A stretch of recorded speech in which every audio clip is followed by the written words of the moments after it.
सभाध्यक्ष महोदय, अर्थसंकल्प बनवण्यामध्ये माझा ठिकाणी सदस्य म्हणून योगदान आहे. त्याचबरोबर सभागृहाचा सभागृह नेता म्हणून देखील माझं या ठिकाणी आपल्याशी संवाद साधणं देखील माझं कर्तव्य त्या ठिकाणी आहे. सर्वप्रथम सर्व उपस्थितांचं अभिनंदन.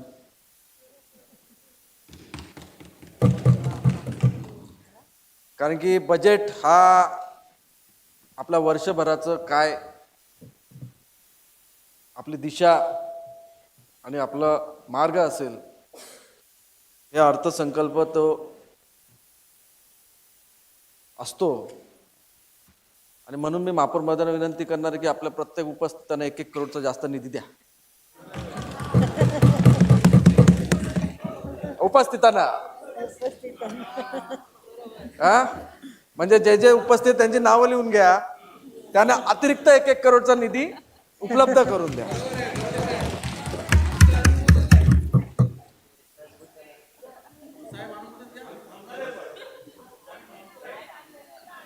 थांबूया. म्हणजे आता फोनवर मेसेज टाका की आम्ही थांबलो, आम्हाला 1 करोड बाय 1 करोड भेटलं लगेच.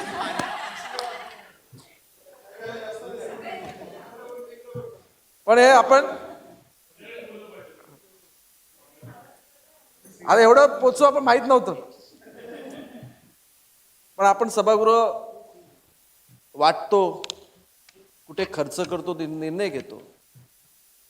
पण आयुक्त महोदयांचं अभिनंदन किंवा ते जमा करतात आणि त्यांनी यावेळेस रेकॉर्ड ब्रेक आपला प्रॉपर्टी टॅक्स यावेळेस जमा केलेला आहे.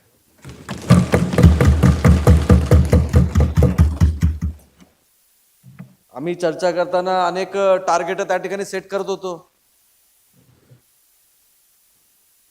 पाटील साहेब, मला वाटतं अनिता पाटील मॅडमने काहीतरी रेकॉर्डिंग घेऊन गेले की काय,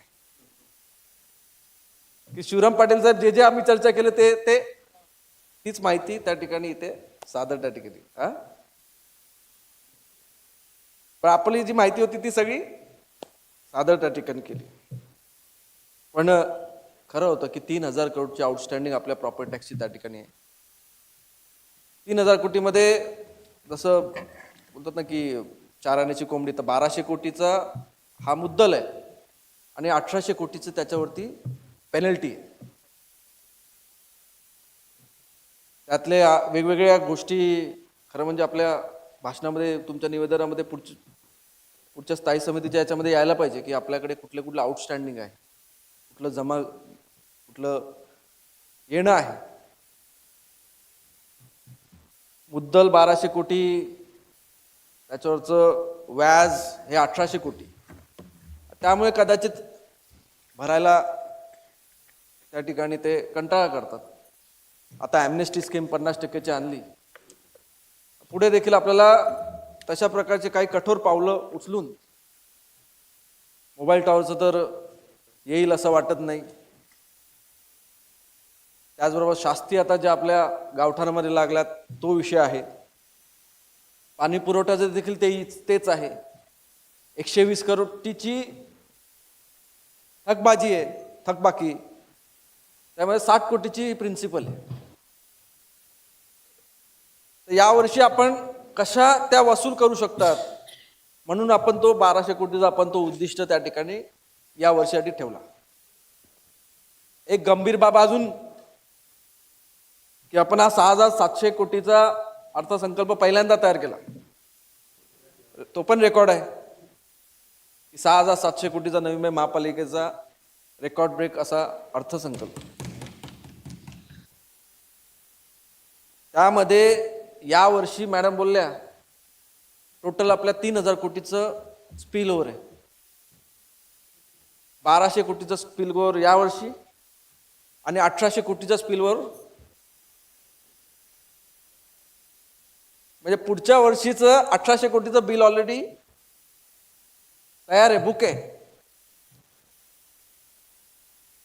आज या ठिकाणी चौगुलेजी म्हणाले की, विरोधी पक्षनेते साहेब म्हणाले की या 5 वर्षामध्ये शिंदे साहेबांची पकड त्या ठिकाणी होती. 5 वर्षामधलाच आपण नेमका या महापालिकेचा अपयशाचा पाडा त्या ठिकाणी वाचला. कोपक येण्याचं हॉस्पिटल नाही झालं, अनेक गोष्टी त्या ठिकाणी झाल्या 5 वर्षामध्ये. आम्ही ऐकायचो की शिंदेसाहेब फोन करायचे, शिंदे साहेबांना चांगलाच फोन करायचा होता, पण तुम्ही फक्त कॉन्क्रीट मागायचे. त्यामुळे जिथे जिथे जा तिकडे फक्त कॉन्क्रीटचे रस्ते त्या ठिकाणी आपल्याला जास्त प्रमाणे बघायला भेटले. पण आपला नाईक साहेबांची शिकवण आहे प्रायोरिटी ड्रिव्हन डेव्हलपमेंट. त्यामुळे पाणी, स्वच्छता, सिवरेज, शिक्षण, आरोग्य, रस्ते अशा पद्धतीने प्राधान्यक्रमाने आपण निधी आपला कसा वापरायचा त्या ठिकाणी आपण निर्णय घेत असतो. आणि एवढ्या वर्षामध्ये त्याच प्रकारे घेतला. आज नाईक साहेबांनी 83 वेळा महापालिकेच्या आयुक्त महोदयांबरोबर मीटिंग घेतली. जेडी साहेब, पिंपरी पालिकेची 13,000 कोटीच्या ठेवी संपल्या आणि 3,000 कोटीचा स्पिल ओव्हर आहे तिकडे. आज आपली तरी स्थिती त्या बाबतीत चांगली त्या ठिकाणी आहे. शिंदे साहेबांनी शेवटच्या काळामध्ये चांगलं कर्टल वगैरे त्या ठिकाणी केलं. IIT रिपोर्ट वगैरे हे सगळ्या गोष्टी आणून त्यांनी चांगल्या केल्या, ब्रेक लावला. पण कधी कधी फोन आला तर त्यांना देखील काही गोष्टी नाईलाज तो करावे लागायचं. पण आता या ठिकाणी आम्ही फक्त इरादा व्यक्त नाही करत, तर आम्ही ह्या ठिकाणी संकल्प त्या ठिकाणी केले. आणि निश्चितच या वर्षभरामध्ये या पाटील साहेबांनी जसं निवेदन केलं त्यातल्या अनेक गोष्टी आपल्याला सुरू होताना त्या ठिकाणी दिसतील. MRIचं आता उद्घाटन त्या ठिकाणी आपण घेतोय. अशा अनेक गोष्टी जे या 5 वर्षात चालू नाही झालं त्याला गती देण्याचं काम आपण त्या ठिकाणी चालू. 5 फेब्रुवारीपर्यंत आपण नाही बघितलं की काय आपल्याला राजकारण करायचं काय, आपण धडाधड आपले निर्णय घेत बसलो. जे शब्द या नवी मुंबईकरांना दिले ते शब्द आपण पूर्ण करायची हिंमत आणि धम्मक आपल्यामध्ये आहे. नाईक साहेबांनी 20 वर्ष टॅक्स न वाढीचा शब्द दिला आणि पुढे 20 वर्ष देखील न वाढीचा दिलेला आहे. नाईक साहेब म्हणतात की आपण इतर माध्यमातून कसं आपलं इन्कम वाढू शकतो आणि निश्चितच आपण बॉन्ड आणि loan, green bond, general bond आणि लोन हे अशा प्रोजेक्टसाठी घेणार ज्या प्रोजेक्टमधून आपल्याला उत्पन्न अपेक्षित आहे. आपण जेडी साहेब, जेव्हा माझा शेवटचा महापौर काळ होता तेव्हा आपण अनेक कामं काढली. पुढच्या वर्षी नवीन कामं काढायला फंडच उरला नाही, एवढा स्पिल गेला. ऐकतो मध्ये पुढच्या वर्षी स्पिल एवढा गेला. पेपरामध्ये बातम्या आल्या, पगार उशिरा होत चाललेत, ठेवी उशिरा चालू चाललेत, महापालिका डग बघायला गेलेलेत, छोटी कामं देखील काढायला आपल्याकडे निधी त्या ठिकाणी उपलब्ध होता. पण एवढा स्पिल होता की फक्त आपण ते बिलच देण्याचं काम त्या ठिकाणी करत होतो. त्यामुळे आर्थिक नियोजन असतं खूप आवश्यक आहे. म्हणूनच आपण ham model, green bond, general bond आणि लोन जे मोठे प्रोजेक्ट आहेत ते या पद्धतीने केलं तर आपल्या बजेटवरती त्याचा ताण तो येत नाही. आम्ही आपल्या वॉर्डातली जी छोटी छोटी कामं असतील त्याला निधी पूर्णपणे उपलब्ध त्या ठिकाणी राहतो. आणि स्टँडिंग कमिटीने त्याच बाबतीत संपूर्ण महत्त्व त्या ठिकाणी दिले. 4 दिवस आम्ही चर्चा केली. 4 दिवसामध्ये प्रत्येक दिवशी काय पाटील मॅडम किती डेटा आपण मागवला? खूप मोठ्या प्रमाणात डेटा मागवला. वेळ कमी होता त्यामुळे विस्तृत पद्धतीने मला वाटतं पाटील साहेब आपण बजेट तयार करू शकलो नाही. पुढच्या वर्षी मला विश्वास आहे की 15 दिवस फक्त स्टँडिंग कमिटीच बजेट बनवायला लागेल. तेव्हा मला वाटतं कदाचित आपली प्रत्येक वॉर्ड वाईज कामाची लिस्ट आणि जी कामं असतील ती त्या ठिकाणी अंतर्भूत होतील. यावेळेस जनरल पद्धतीने, आणि आपण या सभागृहाच्या माध्यमातून प्रत्येक गोष्टीला आकार देण्याचं काम त्या ठिकाणी. आयुक्त महोदयांनी स्टार्टिंगला माती पुरवली, पाणी पुरवलं आणि स्थायी समितीची मूर्ती बनवून आपल्याकडे सादर त्या ठिकाणी. आणि या माध्यमातून नाईक साहेबांचं या शहरासाठी जे विजन आहे ते या बजेटमध्ये पुरेपूर उतरवण्याचं काम त्या ठिकाणी. आपण प्रत्येकाने मागण्या केल्यात खूप साऱ्या. आयुक्त महोदयांकडे आपण अनेक गोष्टी त्या ठिकाणी मागितलेल्या आहेत. होल्डिंग पॉईंटचा एक विषय त्या ठिकाणी आला. आयुक्त महोदयांना माहिती आहे की नाईक साहेब ज्या दिवशी वनमंत्री झाले, मला वाटतं महिन्याभरातच आपल्या होल्डिंग पॉईंटची मीटिंग त्यांनी लावली आणि आपल्या होल्डिंग पॉईंटचा मँग्रोव्ह साफ करायचा निर्णय देखील त्यांनी घेतला. त्याचं देखील काम ट्रान्सप्लांट करण्याचं, बरोबर ना आयुक्त साहेब, ते देखील लवकरात लवकर आपल्या महापालिका त्या बाबतीत निर्णय घेईल. त्यामुळे आपले होल्डिंग पॉईंट हे गाळ मुक्त त्या ठिकाणी होण्यासाठी त्याला लवकरात लवकर सुरू होतील.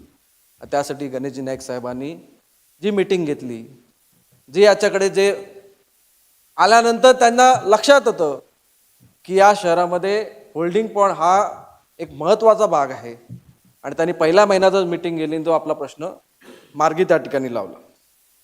नाला विजन आपण त्या ठिकाणी घेतोय. येणाऱ्या काळामध्ये या माध्यमातून पार्किंग व्यवस्था वगैरे सगळ्या गोष्टीमध्ये निश्चितच आपण त्या ठिकाणी मार्ग काढणार, आणि मला विश्वास आहे आपण सर्व एकत्र राहून या शहराच्या दृष्टीने चांगले निर्णय घेतील. आयुक्त महोदय, या ठिकाणी आपण आपल्याकडे जबाबदारी आहे की आपल्याला अंमलबजावणी चांगल्या प्रकारे करून आपला ओपनिंग बॅलन्स, हा मेजर ओपनिंग बॅलन्स जो आपला 1200 कोटी दिसतो, त्याची सुरुवात झाली 2017 पासून. 2017च्या आधी आपली ओपनिंग बॅलन्स फक्त 100 कोटी वगैरे असायची. वैरू साहेब, 2017 नंतर तो ओपनिंग बॅलन्स जास्त झाला. त्यामुळे पुन्हा आपण निर्णय प्रॉपर घेऊन जे लोकांच्या हिताचा आहे त्या दृष्टीने जाऊन आपण चांगली सेवा देण्याचं काम नागरिकांना या दृष्टीने करायचं. आज आपण इमारत बनवतो पण त्या इमारतीचा वापरच होत नाही. अनेक वर्ष ती खालीच पडून राहते. रस्ते फुटपाथकडे आपण दुर्लक्ष करतो. पण यावेळेस आपण ज्या गोष्टी बनवल्यात, रस्ते फुटपाथ गटर, माणूस एकदा निघाला घरातून बाहेर तर त्याला चांगले रस्ते फुटपाथ त्या ठिकाणी मिळावे, यासाठी आपला प्रथम वर्ष त्या ठिकाणी असणार आहे. असलेल्या इमारतींचा वापर पूर्ण पद्धतीने करण्यासाठी आपला प्रथम वर्ष असणार आहे. चांगली धोरणं निर्माण करण्यासाठी असणार आहे. म्हणून फेरीवाला धोरण असो, वसुली असो, त्याचबरोबर वेगवेगळे रिफॉर्म्स आणण्याच्या दृष्टीने त्या ठिकाणी करणार आहे. आणि प्रथमच यावेळेस आपण केंद्र सरकारचं बजेट ते देखील कसं त्याच्यातून निधी ग्रॅब करता येईल आपल्या भागासाठी, शहरासाठी, त्या देखील विचार आहे. 16वा वित्त आयोगमध्ये पर्यावरणासाठी 50 कोटीची तरतूद त्या ठिकाणी. म्हणजे आपण आता जो प्लॅन पास केला त्याचा खर्च आपला केंद्र सरकारच्या योजनांमधून पूर्ण त्या ठिकाणी करू शकतो. बॉन्डमध्ये 25% हिस्सा त्यांचा आहे, लोनमध्ये 25% हिस्सा त्यांचा असणार आहे. त्यामुळे आपण लोन जरी घेतलं, बॉन्ड जरी दिलं, 25% तर फायदा तिकडेच त्या ठिकाणी झालाय. अशा अनेक प्रकारच्या योजना केंद्र सरकारच्या त्या ठिकाणी. हा वर्ष आपण केंद्र सरकारचा निधी जास्तीत जास्त आपल्याकडे आणण्यासाठी आपण करणार. उद्या मला वाटतं आयुक्त मध्ये अर्बन चॅलेंज फंडसाठी त्या ठिकाणी जाणार आहेत. आणि निश्चितच या नवी मुंबई शहराला चांगली सेवा देण्याच्या दृष्टीने आपण करणार आहोत. नाईक साहेबांचा वन टाइम प्लॅन सेक्टर 15 CBDला त्याचा पहिला मुहूर्त आम्ही केला. काही गोष्ट बिल्डिंग जेव्हा बनवायला लागते, रिडेव्हलपमेंट होतं तेव्हा तोडायला लागते. तोडताना त्यांना दुसरीकडे जाऊन भाड्याने राहायला लागतं. पण या ठिकाणी जेव्हा काम चालू झालं तेव्हा त्यांच्या डोक्यामध्ये केली की आमचा रस्ता खराब केला. पण आज तिकडची लोक बोलतात की आज आमचा स्वर्ग त्या ठिकाणी बनवला. त्यामुळे प्रत्येक नोडमध्ये गाव असो, गावठाण असो आणि सेक्टर असो, यामधला कुठला एक सेक्टर वन टाइम प्लॅनिंगचा हा भाग म्हणून आपण त्या ठिकाणी दरवर्षी डेव्हलपमेंट करण्याचा निर्णय घेतो. आणि या माध्यमातून हळूहळू डेव्हलपिंग टू डेव्हलप्ड अशा प्रकारची जर्नी आपण पार करणार आहोत. आपल्या सर्वांचे अपेक्षा घेऊन ज्या ज्या सभागृहात आलेलो आहोत, सगळ्यांच्या अपेक्षा प्रत्येक एका वर्षात तर पूर्ण नाही होऊ शकत, पण प्रत्येक वर्षी आपल्या सगळ्यांच्या काही ना काही अपेक्षा पूर्ण होतील अशा दृष्टीने आपण पुढे वाटचाल त्या ठिकाणी करणार आहोत. 14 गाव देखील आता आपल्या नवी मुंबई शहराला जोडला गेलेला आहे. मी त्यांना बोललो की त्याला 14 गावच्या ऐवजी पूर्व नवी मुंबई आणि आपली नवी मुंबई, पश्चिम नवी मुंबई अशा प्रकारचं नाव काहीतरी दिलं पाहिजे. घरी गेले का? त्यांचं घर लांब आहे ना थोडं. पण निश्चितच भोईर साहेब, या ठिकाणी आम्ही सत्ताधारी म्हणून या शहराचा विजन त्या ठिकाणी घेऊन जात असताना एक चांगलं मॉडेल शहर, आज नवी मुंबई शहर प्रत्येक बाबतीत नंबर 1 आहे. महाराष्ट्रामधलं नंबर 1 शहर बोललं तर नवी मुंबईचं नाव त्या ठिकाणी येतं. पण नाईक साहेब काय म्हणतात, जरी नवी मुंबई नंबर 1 असली, माझ्या मनासारखं नवी मुंबई शहर नंबर 1 नाही. त्यामुळे आपल्याला वाटलं पाहिजे की आपण स्वच्छ आहोत, आपल्याला वाटलं पाहिजे आपण प्रगतिशील आहोत, आपल्याला वाटलं पाहिजे आपण चांगली सेवा त्या ठिकाणी देत आहोत, आपल्याला वाटतं आपली हवा त्या ठिकाणी चांगली आहे, आपल्याला वाटलं पाहिजे आपलं गार्डन चांगलं आहे. अशा प्रगतीचा विकास करण्याचा आपण यावर्षी संकल्प त्या ठिकाणी केला. आणि या माध्यमातून आता 6,700 यावर्षी असेल, पुढच्या वर्षी मे बी कमी होईल. पण अनेक बाबी, अनेक योजना, फेरीवाला योजना, परवानासाठी योजना, फूड ट्रकची पॉलिसी, फूड स्टॉल्स, असे तुम्हाला अनेक इरादे पूर्ण होताना दिसतील. आणि यामध्ये सुटकेपणा, नीटनेटकेपणा या शहराला भेटेल. विरोधी पक्षनेता सांगणे की तुम्ही जो ब्रिज बोलता, जो विटाव्याच्या इकडचा रेल्वे लाईन, रेल्वे ब्रिजच्या इकडे, तिथे देखील एक अंडरपास प्रपोज्ड आहे. त्यामुळे सिटी मोबिलिटी प्लॅनच्या अंडर विटाव्यातून एंटर केलं तर बेलापूरला सिग्नल फ्री निघायचं बाहेर, अशा प्रकारची व्यवस्था आपल्या सिटी मोबिलिटी प्लॅनमध्ये त्या ठिकाणी केलेली आहे. काय आणि त्याचबरोबर आता ठोक मानधनवाल्यांना आपण आता वेतन श्रेणी पहिला लावतो आणि त्याचबरोबर त्यांना कायम करण्याचा निर्णय घेतलेला आहे. जे कॉन्ट्रॅक्टरच्या माध्यमातून कर्मचारी काम करतात त्यांचा देखील पगार वाढीचा निर्णय लवकरच आपली महापालिका त्या ठिकाणी घेईल आणि त्यांना देखील न्याय देण्याचं काम त्या ठिकाणी. त्याचबरोबर आशा वर्कर्सचं देखील त्यांना पगार वाढ करण्याचा दृष्टीने आपण पावलं उचलणार आहोत.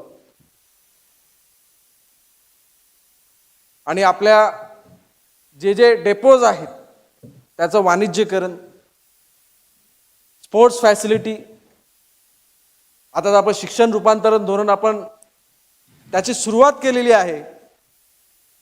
आणि एक प्रत्येक गोष्टीमधलं मॉडेल एक्झाम्पल नवी मुंबई महापालिका शहर या ठिकाणी असेल, ते नाईक साहेबांच्या विजन खाली असेल असा विश्वास तुम्हाला या ठिकाणी.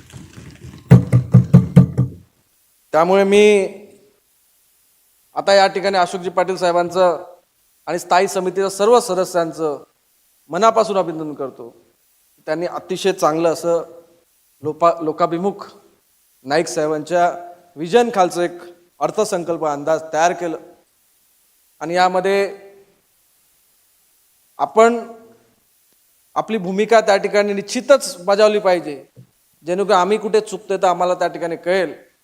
आणि सत्ताधारी असताना आपण त्या ठिकाणी निर्णय घेत असताना प्रशासनाकडून अंमलबजावणी आणि पूर्णपणे साथ घेऊन या शहराचा एकच अजेंडा, तो म्हणजे विकास घेऊन चालत असताना आपण पुढे वाटचाल करूया अशी अपेक्षा व्यक्त करतो आणि थांबतो.